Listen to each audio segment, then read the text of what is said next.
Okay, let's jump straight into this newsletter.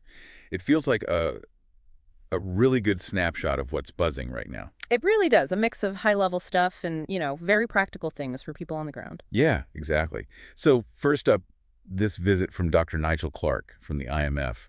That sounds pretty significant. Oh, definitely. Having the deputy managing director of the IMF actually meeting with Zambian tech founders, that's a statement. Who did he meet with again? It mentioned a few startups. Yeah, let's see. Ishandi, they're in fintech.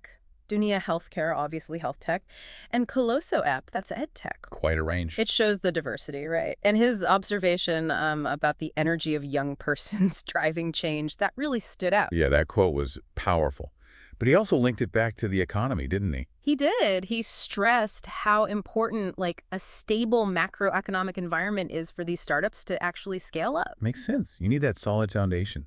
Exactly. And the executive director here also echoed that, talking about needing innovative financing and supportive policies. It all ties together. Okay, so from the IMF visit to the global stage.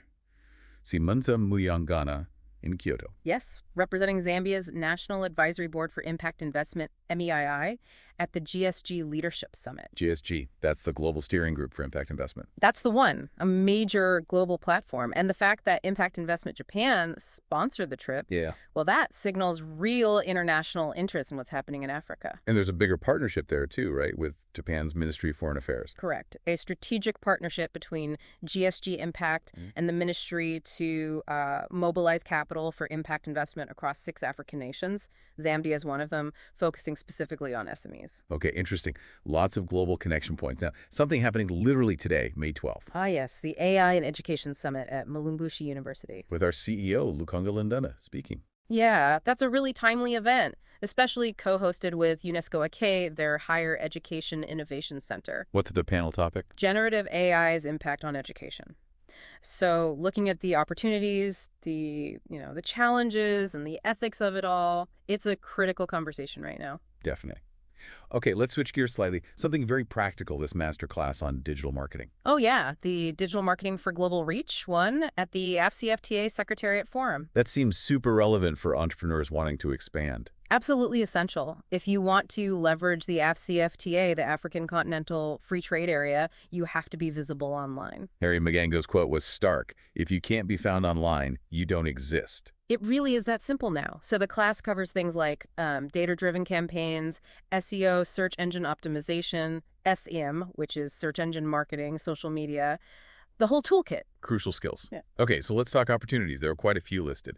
First, Women in Tech Zambia Cohort 5. Yes, applications are open. This is for Zambian women-led tech-enabled startups. And the benefits sound great: acceleration, mentorship. And a chance at $10,000 equity-free funding. That's significant. Wow. Deadline. May 28th. So, not much time left.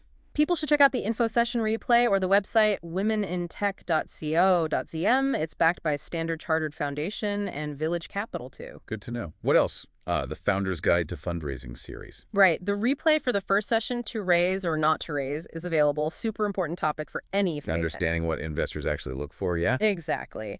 And just navigating that whole decision. Should we even raise money right now? Then there's a workshop coming up very soon.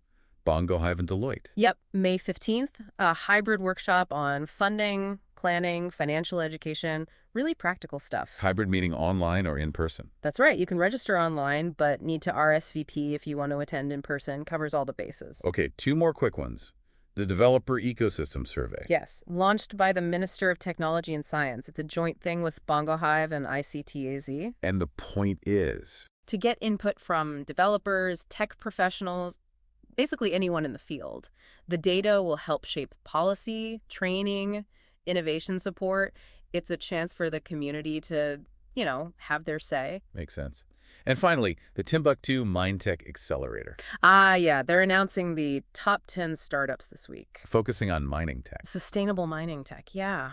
Transforming the sector in Africa. They get equity-free funding and mentorship, too. Keep an eye on their socials for the announcement. Okay, wow.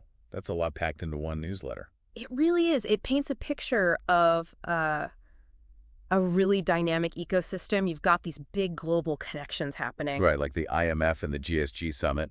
but also really concrete support and opportunities locally, like the Women in Tech program, the workshops, the survey. It all feels quite connected, doesn't it? Hmm. Driving things forward. Definitely. You see how the high-level engagement hopefully helps create space for the grassroots innovation to thrive. So for you listening, maybe the thought is, how do these global threads and local actions intersect in your world? Are there opportunities here that you could, grab onto? Yeah, it's definitely worth digging a bit deeper into anything that sparked your interest. Lots happening.